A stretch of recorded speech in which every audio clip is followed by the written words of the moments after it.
So we have seen execute, shutdown, await termination, future, submit with runnable and callable in the earlier tutorial. Now we are going with invoke any.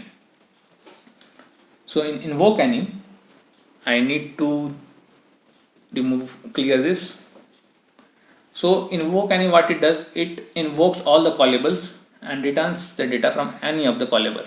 For that, I'm just going to do some formatting. I'm just going to remove this, and also here in the future we don't want future data to be printed because we are not going to print the list of the future. We are going to receive only one future object because it is invoking any one of the object from the callable.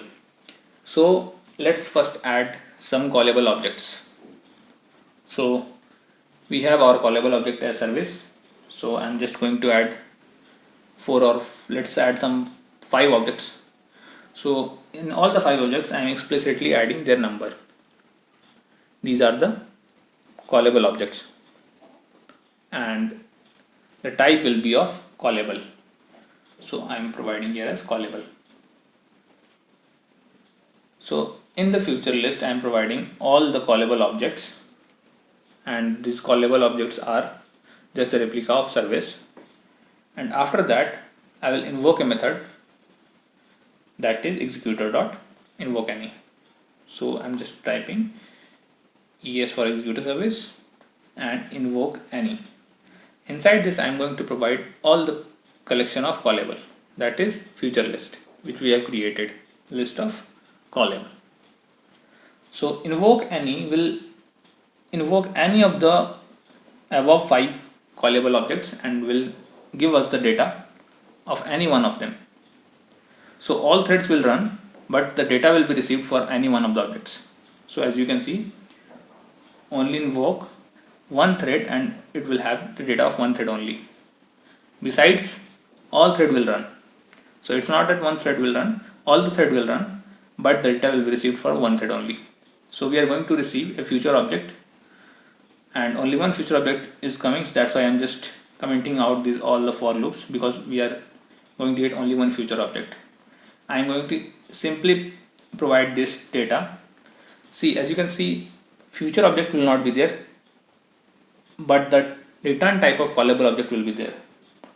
So you can see it is returning string. That's why I am going to get a string through invoke any method.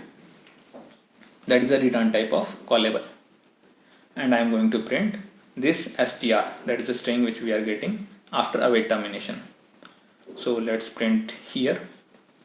So I am going to provide str.